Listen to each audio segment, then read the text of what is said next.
internetu Dakar Media TV nuyu nañ leen bu baax a baax mbégte lañ am à chaque fois di ànd ak yéen ci seen entretien exclusif comme ni ñu koy defee à chaque fois rek fas yéene waxtaanee actualité politique xew-xewu réew mi ñu doon ci amal waxtaan nag tey nag ma fas yéene ci dalal ki nga xam ne moom mooy Amadou Sow nekk responsable politique fële ca département bu Linguère ñu fas yéene amal waxtaan bi rek waaye laataa ñuy dugg ci waxtaan bi dama koy nuyu bàyyi ko mu nuyoonteeg suñu mbokk internet yi Amadou nuyu naa la noo def. salaamaaleykum très chère sœur Fatima di la fay di nuyuwaale également internetu Dakaru Media TV ak ñi nga xam ne tey jii nii dinañu seetaan à travers les canaux digitaux yi nga xam ne tey jii nii moom ngeen mettre en place ak fépp foo xam ne tey jii nii suñu image wala suñu kàddu dina fa yegg ñuy nuyu sénégalais yi d'une manière générale. Voilà comme ni ma ko waxee c'est un plaisir may toog fii di partage ak yow entretien bi comme ni ma ko waxee mbokk yi rek dañuy dem rapidement rek daal di song li nga xam ne moom mooy actualité yi comme ni ma ko annoncé sànq ci début ba Amadou ñu gis ne que ki nga xam ne moom mooy président Macky Sall ni ki fan yi la ñu génn dafa woote woon ab dialogue ba nag lam ca waxoon du lenn dul maanaam ñu jéem a fexe xool nañuy waxtaan pour jàmm mën a dellu soit fii ci biir réew mi mais dem nañ ba ñu ci bari ku ci mel ni madame Aminata Touré Ousmane Sonko ak ñu ci bari xamle nañu ne que dialogue bi du lenn dul benn manœuvre politique boo xam ne seen intérêt lañ ci jiital ñu dem ba jamono ñuy gis ne ki nga xam ne moom mooy Karim Wade ak Khalifa Sall jamono ji mën nañu bokk ci élection yi nga xam ne dañ ko dëgmal en 2024. waaw merci beaucoup par rapport ak fi nga tàmbalee suñu interview di nuyuwaale également les chers camarades de la COJER nationale bi nga xam ne fa laa nekk ma bokk ci cellule communication bi par rapport ak li nga ubbee waxtaan bi muy li nga xam ne dañ koy saluer d'abord muy le dialogue national qui a été vraiment une réussite et qui a participé à l'apaisement du champ politique du Sénégal. ñuy fàttali ni dialogue national commencé wul en 2023 bii ñu génn il y a eu des dialogues qui ont précédé cela commencé wul également avec le président Macky Sall il y a eu d'autres présidents d'autres chefs d'État qui ont initié des dialogues à l'issue desquels gis nañ ci ay vraiment jeexital yu am solo ñu wax rek dialogue bi président Macky Sall initié woon en 2019 mën nañu wax ni moo indi coppite lu bari si wàllu code électoral si wàllu doxalinu élection si wàllu parrainage bi ak li nga xam ne tey jii ni permettre ñu xam ni am na njëriñ bi si njëkk mën nañ si wax mooy li nga xam ne tey jii nii gis nañ ko par rapport ak li nga xam ne am na si élection locale yi jàll moo ñu permettre ñu aboutir à ce qu'on appelle le suffrage universel direct mu permettroon les citoyens ñu dem élire ñi nga xam ne tey ñoom ñooy seen élus locaux yi mu permettre également ñu filtrer candidature aux élections yi nga xam ne weesu nañ ko parce que dañoo gisoon ni à l'époque dañuy gisoon ni y avait une pléthore de candidats boo xam ne mën na ku nekk mën na ne dafa bëgg a doon candidat mu doon jafe-jafe pour les citoyens le temps qu'il fallait pour choisir les bulletins pour war a choisir ki nga xam ne tey jii ni moom nga bëgg mu doon jafe-jafe bu bëri et à travers ce dialogue là permettre ñu introduire li nga xam ne moom moo nekkoon parrainage bi permettre également ñu changer doxalin coppite parce que bu njëkk ba da nga doon dégg rek pour élire un maire les conseillers se sont regroupés daje nañ nga jékki-jékki dégg ñuy tàcc way tànn nañ diw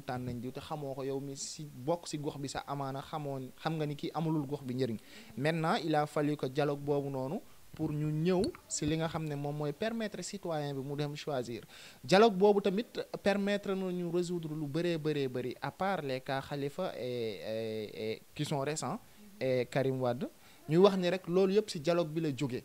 donc dañuy saluer dialogue bi dañoo convier woon l'ensemble des forces vives de la nation ce ne sont pas seulement les politiques il y a eu les acteurs de la société civile qui étaient là am na ñoo xam ne tey jii nii si wàllum caada ak cosaan la ñuy yëngu am ñoo xam ne si wàllum yeneen ak yeneen yoo xam ne tey jii nii permettre nañu am ay conclusions yoo xam ne tey jii nii jàpp nañ ni buñ ko appliquer dina doon luy jëriñ réew mi donc dialogue bi de manière globale c'est un satisfecit bu ñu koy décerner une satisfaction totale lañ si jëlee waaw.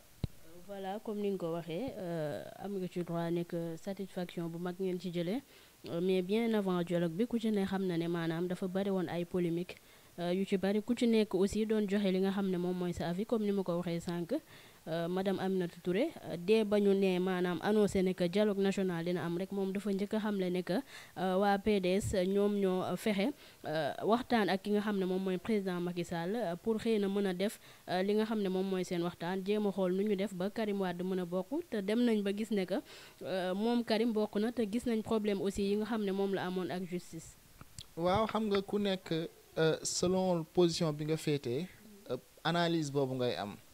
xam nga tey jii nii moom mën na am conception boobu mais man mi nga xam ne tey jii nii mën naa considérer sama bopp comme benn citoyen lambda avant d'être un partisan parce que je suis citoyen avant d'être militant mën naa ne tey jii nii loolu yëpp gis-gisam la boo xam ne tey jii nii jàpp naa ni moom nangul naa ko position boobu mais xanaa moom benn tomb boobu kese la ci seppi par rapport à l'ensemble de ces conclusions qui sont tirées de ce dialogue là mais pourquoi pas loolu muy loo xam ne tey jii day permettre ñu apaiser terrain politique Sénégal bi lu tax ba duñ ko def pour aboutir à un apaisement social. bu fekkoon apaiser rek am na ci lu bari loo xam ne mën na indi jàmm mën na indi stabilité te gis nañ ne que xëy na amu ca parce que buñ ne Karim ak Khalifa ñoom mën nañ ne peuple Sénégal bi yëpp lañ amal problème parce que dañ leen tuumaal ne alalu askan wi la ñu jël. te bu ñu defee benn comparaison bu ndaw rek ki nga xam ne moom mooy Ousmane Sonko nekk leader wala nekkoon leaderu Pastef gis nañ ne que moom jamono ji xëy na moroomu citoyen la amuloon problème te fu mu nekk nii loolu mën na ko yóbbee sax mu bañ a nekk candidat ci élection yi ñu jëm. waaw xam nga comparaison n'est pas raison la tubaab di wax. damay wax rek ni li ñu considéré Karim Wade ak Khalifa Sall il faudra rappeler qu'ils ont déjà purgé leur peine. loolu mooy premier point bi nga xam ne tey jii nii moom la ñu war a notifier wala moom la ñu war a xamal askan wi ñooñu dañ leen a daanoon daan boo xam ne tey jii nii tëdd nañ ko jeex na jàll na. mais fayaguñu xaalis bi nga xam ne moom lañ leen di toppee. recouvrement des biens wala procédure boobu noonu ak yu demee noonu yëpp loolu c'est du domaine de la justice ñoom ñoo koy gérer mais prérogative bu président de la république moom am na droit signature am mën na gracier comme mën na amnistier donc du coup. avec cette prérogative boo xam ne tey jii nii te du moom moo koy def bu ko defee tamit da koy soumettre aux représentants du peuple muy les députés donc ñun lépp askan wi moo koy décider waat.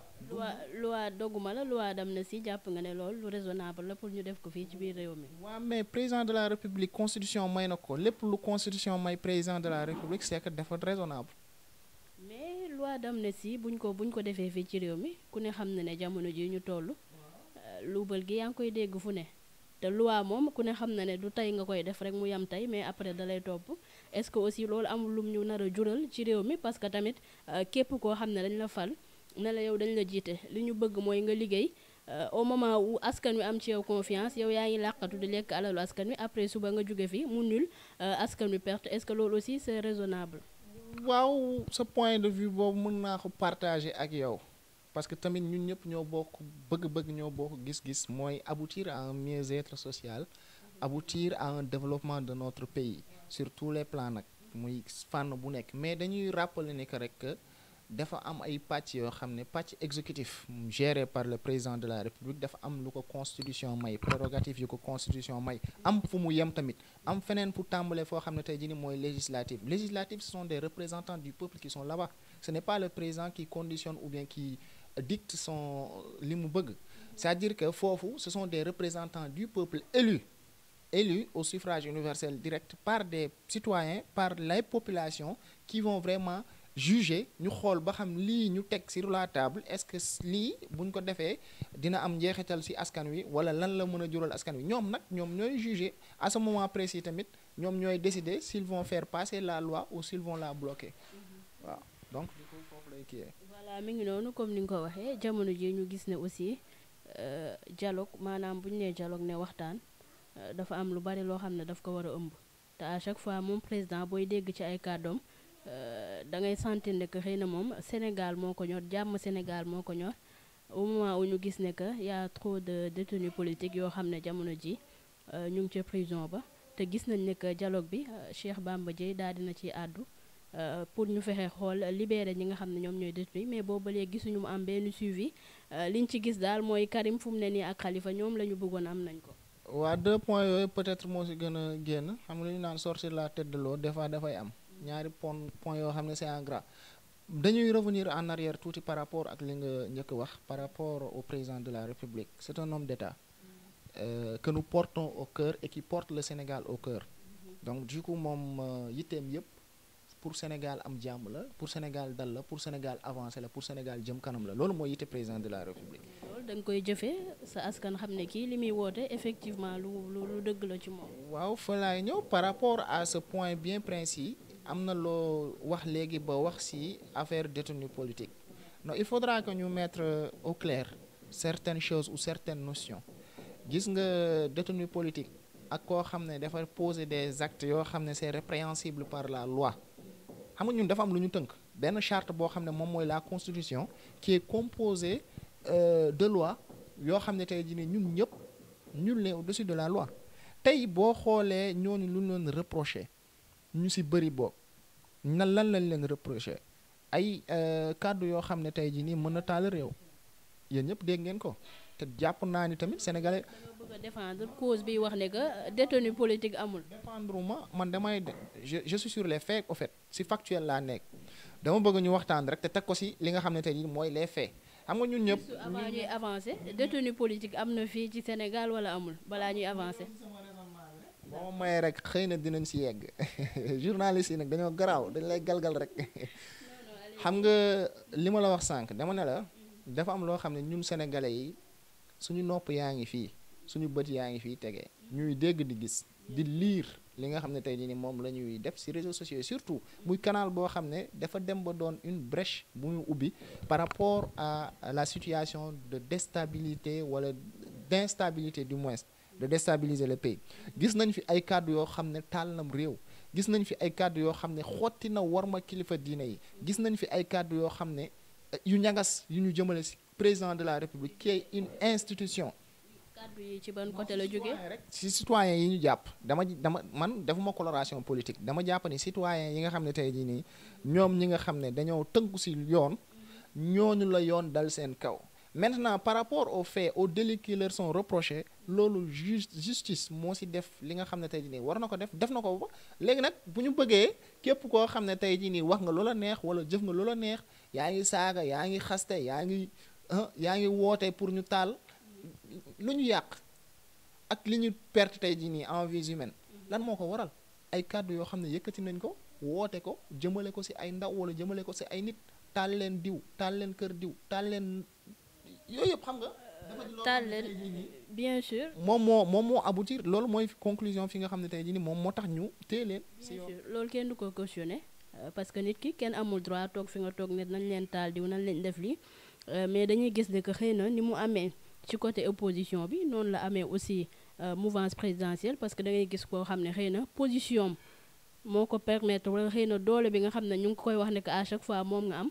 gis nañ fi ku génn ne dem leen taal kër Ousmane Sonko gis nañ fi ku génn di dal di menacer ci ñi nga xam ne ñoom ñooy population bi te après amul benn suivi boo xam ne justice def na ko seen kaw ñuy continuer di dox seen ay soxla mais dañuy gis à chaque fois bu fekkee ne côté opposition bi nga faree rek doo yendu sa kër. xam nga man je ne cautionne pas li nga xam ne tey jii mooy la violence de quelque bord qu'elle puisse provenir. loolu moom 2 poids 2 mesures yi lan moo koy indi. damay ñëw rek ne la violence de quelque bord qu'elle puisse provenir je ne la cautionne pas mais ñun ñëpp ñun sénégalais objectif nous ñu départir de notre coloration politique teg ko fële avec li nga xam ne tey jii ni moom mooy une analyse objective on s'est rendu compte que de quel camp provient certains mots yi nga xam ne tey jii ni ñoom ñooy susceptible taal réew mi de quel camp provient la violence physique et verbale. gis nañ ko radicalisme boobu noonu xam nañ fu mu jóge bu dee rek ay sénégalais ñooy wax te amuñu far xaaj ak seen maintenant nag par rapport ak li nga wax way kii wax na lii wala kii def na lii man dama ne je condamne la violence ou bien des propos yoo xam ne tey jii nii sont susceptibles de mener à la violence de quelque bord qu'elle puisse provenir. xalaat ne moo waral 2 poids 2 mesures boobu. il n'y a pas 2 poids 2 mesures parce que la justice. bien sûr parce que bu ñu nee justice mooy képp koo xam ne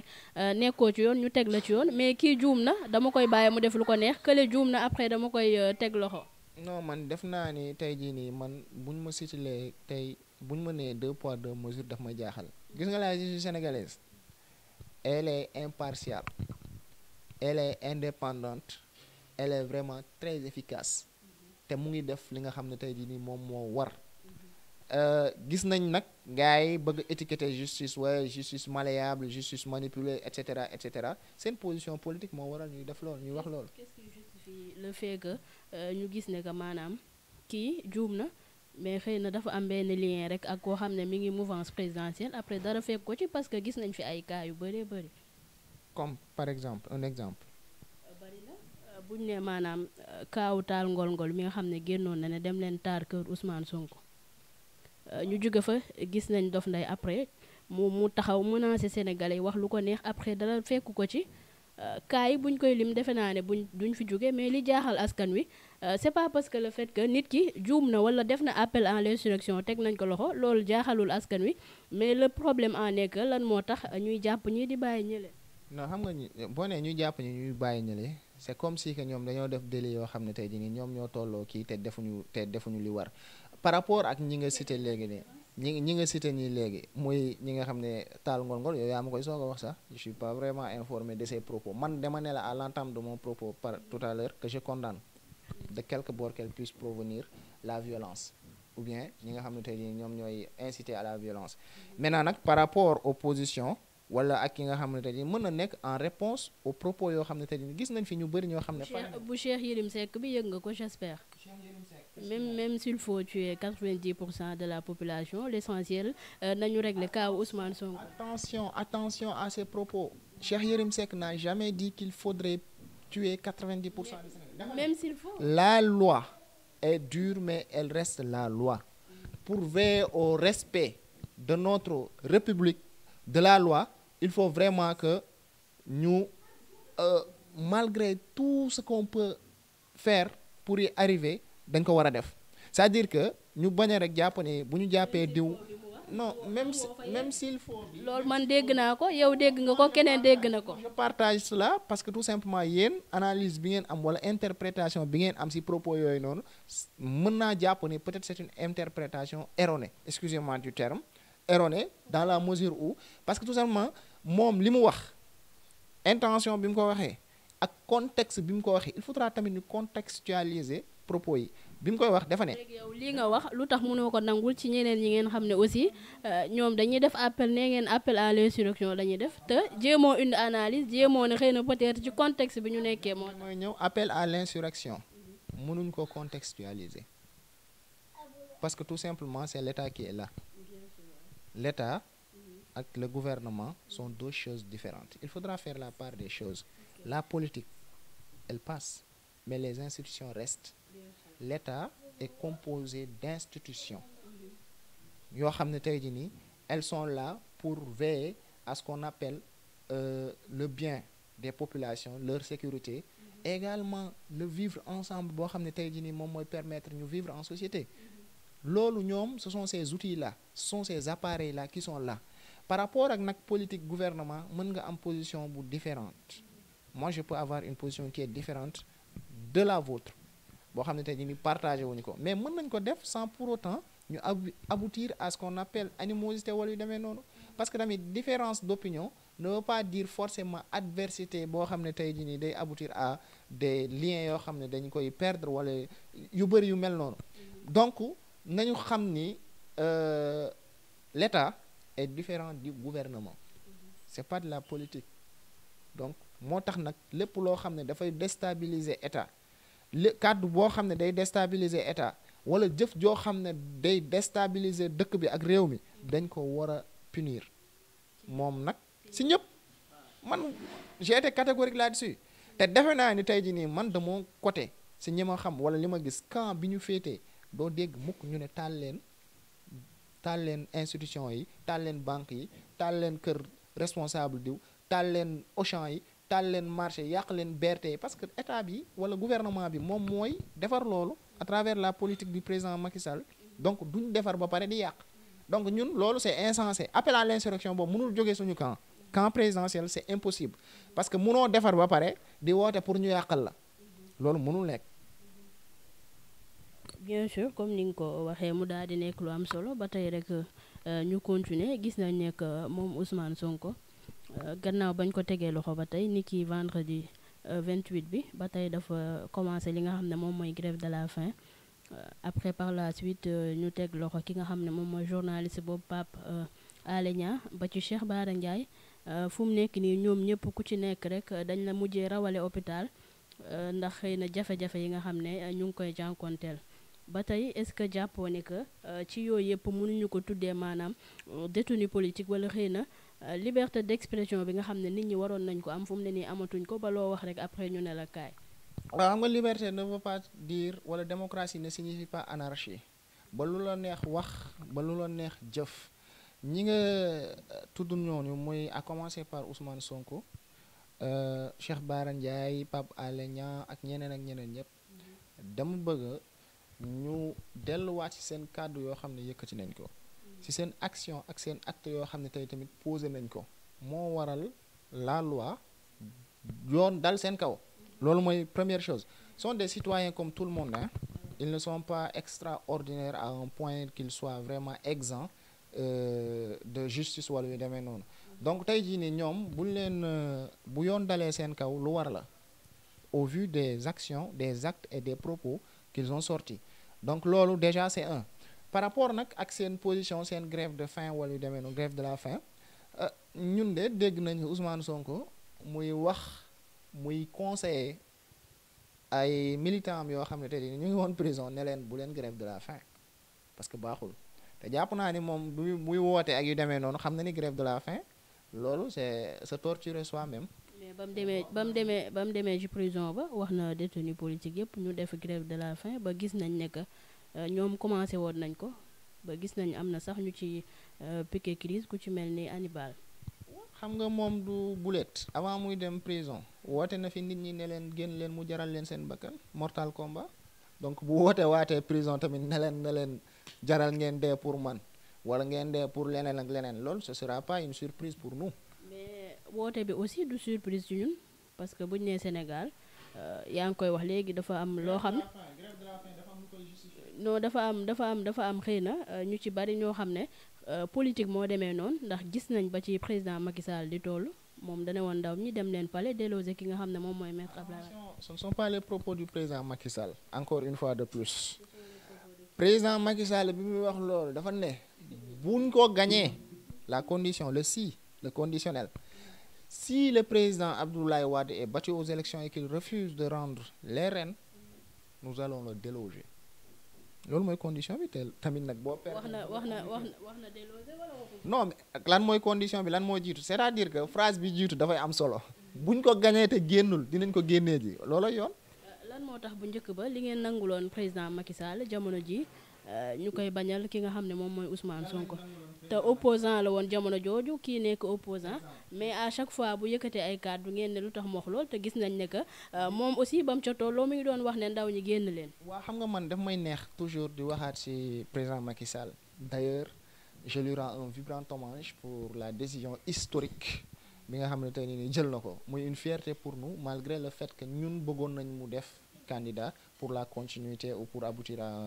au développement. Le président Macky Sall est un modèle. Le président Macky Sall est un modèle. Le président Macky Sall est un homme exemplaire qui a su marquer ses empreintes et laisser des traces. Moom parcours am yëpp c'est exempt de reproche amul benn tâche wala gàkk-gàkk boo xam ne tey jii nii ñun ndaw ñi buñ ci copier dinañu loru wala dinañ ci am loo xam ne tey jii nii du doon lu ñu jëmale kanam.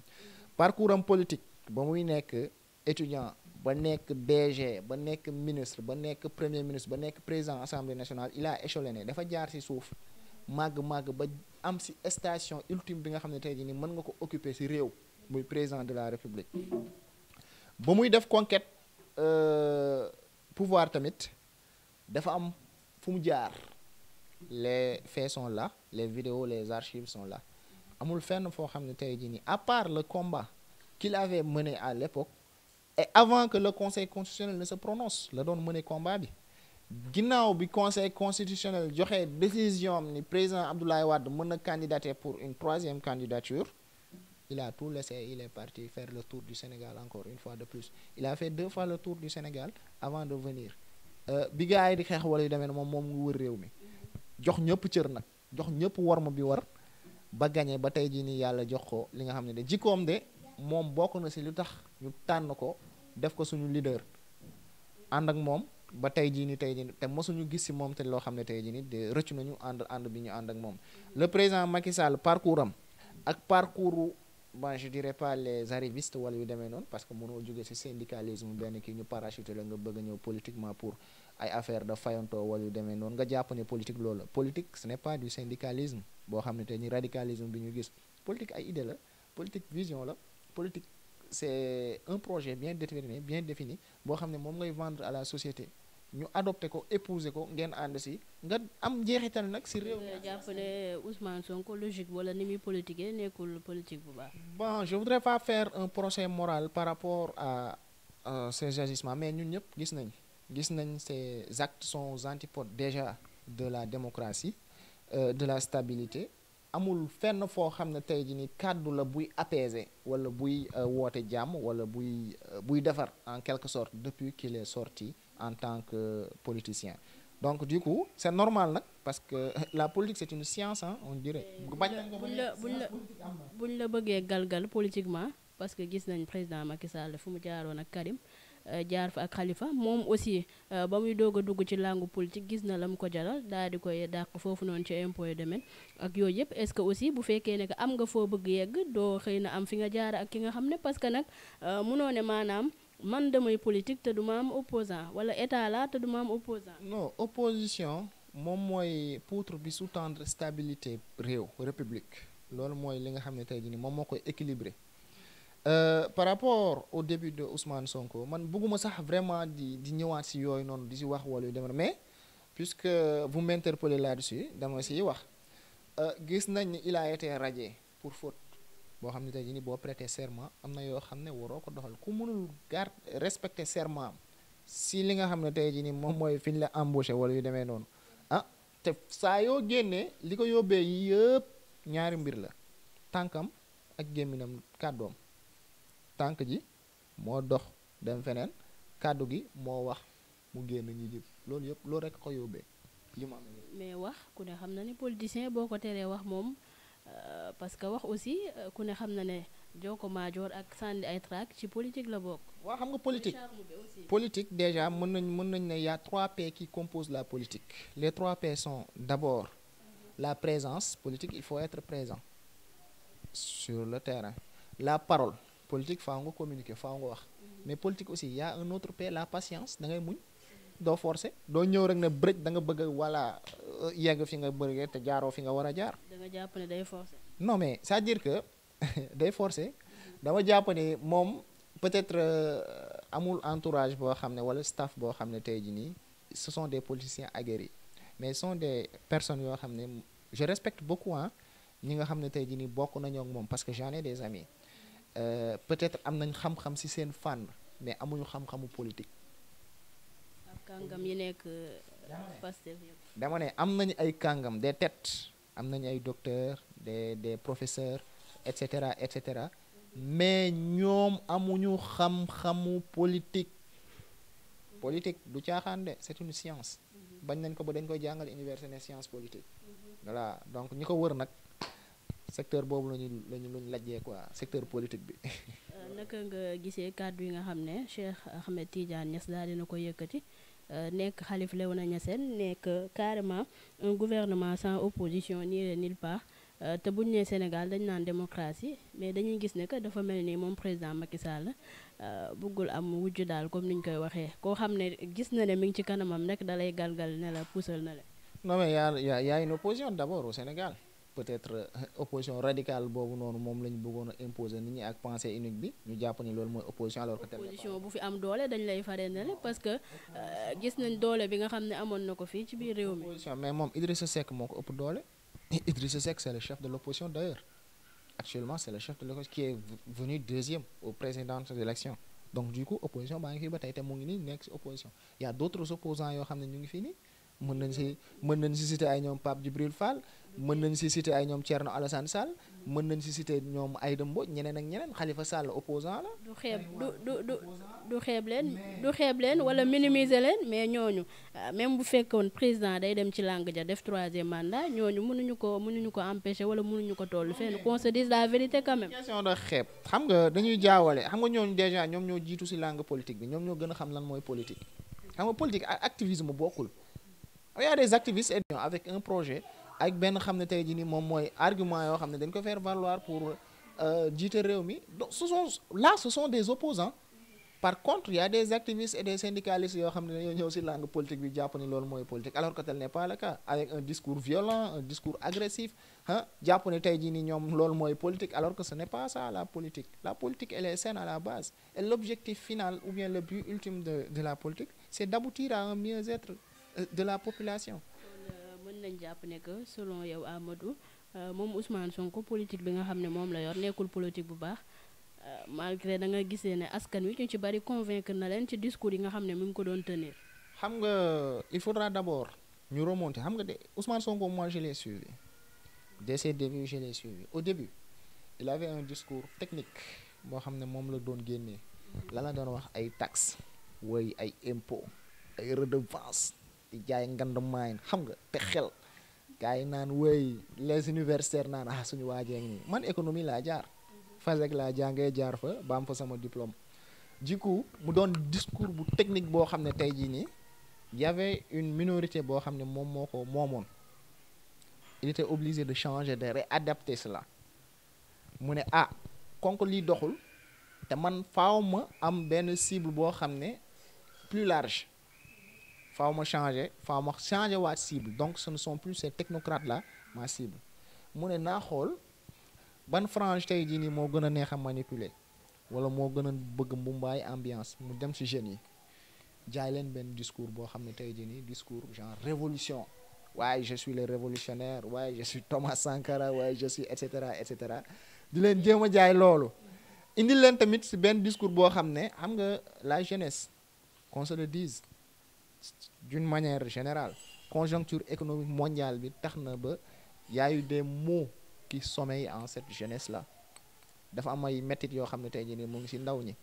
mu jéem leen a manipuler woo leen indi leen xam nga. mën nañ ko bañ a tuddee manipulation parce que politique ku ne xam na ne communication dafa baax. waaw moom laa la wax sànq xam nga wax naa la 3P yi mooy présence parole ak patience bi parole bi ci la bokk maintenant nag communication bi mu am. ban communication la communication kii baaxul la kii dafa bon bu leen déglu kilifa diine yi liñ leen wax bu leen déglu yéen a fi kii yéen rek a wan a changer affaire bi xeex la xeex mais ku toll ci diggu jamonoom nekk ci jàmm xamul luy xeex peut-être day bëgg tester gu xeex loolu moo indi manipulation bi loolu rek moo waral mu am mbumbaay boobu noonu bi ko topp ci ginnaaw ak tamit quelques personnes yoo xam ne des pseudo fanatiques parce que dama jàpp ni ay fanatiques la dafa dem ba man dama xam da leen a xaw ma nu mu leen defee daal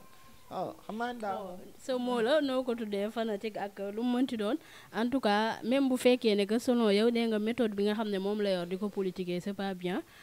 gis nañ ne que convaincre nañu ci bari ci askan wi ba xëy na gis nga mbooloo bi nga xam ne moom toppoon na ko ba xëy na loolu sax peut-être mën nañ jàpp ne que moo nekkoon menace ci yéen ba fu mu nekk nii ngeen jéem a fexe rek nu ngeen ko téye. bu ñuy wax menace daf may jaaxal. dissoudre li nga xam ne moom mooy parti bi. non dissolution parti bi. ak li nga xam ne tey jii nii moo am ce sont des choses différentes damay commencer d'abord ci dissolution parti bi parce que dafa am lu ñu tënk ma ubbee ko suñu waxtaan sànq muy la constitution à son article 4 mu am lu ñu wax ni parti politique yi war a doxalee parti politique amul xaaj ak seen amul xeet amul waaso amul affaire mbiru diine amul affaire mbiru aada ak cosaan amul couleur ethnique wala yu demee noonu coloration yooyu nëpp ñu bannir ko ñu bannir tamit li nga xam ne tey jii nii moom mooy lépp loo xam ne c'est susceptible de saper la cohésion sociale te loolu yëpp ñu gis ni parti Pastef à travers ses sorties à travers ses invites à travers yi nga xam ne tey jii nii moom lay def ça va direct à ce point là bi nga xam ne tey jii nii moom mooy déstabiliser la société déstabiliser le pays du coup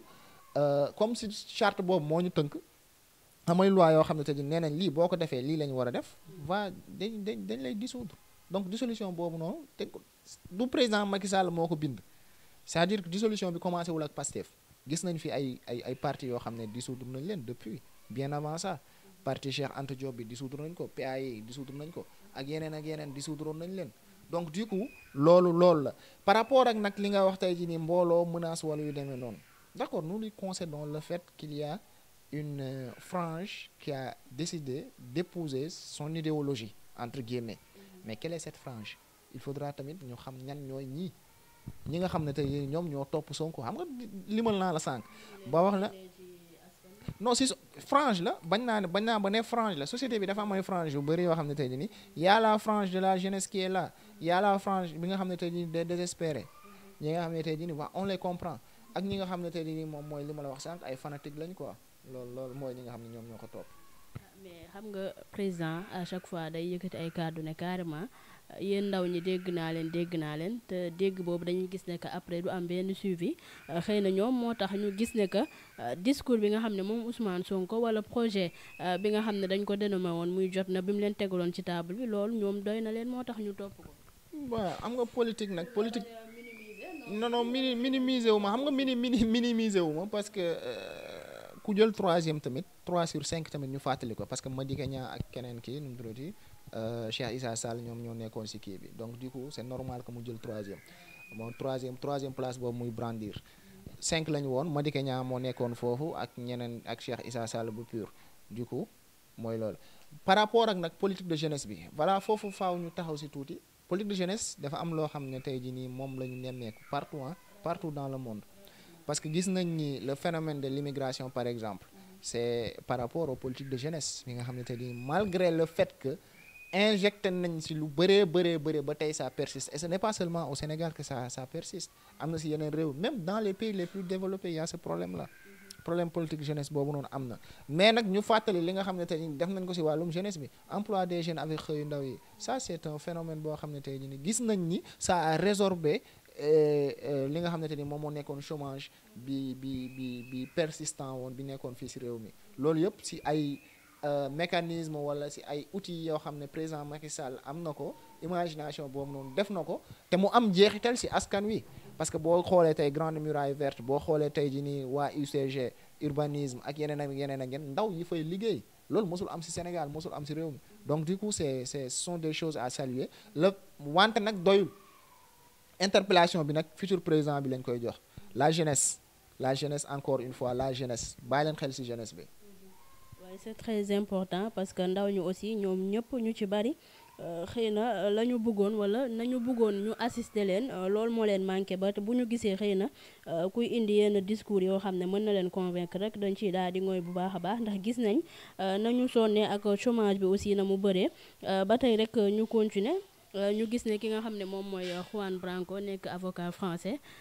gannaaw ba mu ñëwee fii ci biir réew mi dugg fi ñu gis ne que procureur dafa jotoon benn mandat d'arrêt international ba mujjee nañ ko teg loxo mais jamono ji collègue mi ña ngay sàkku wala ña ngay exiger sa libération.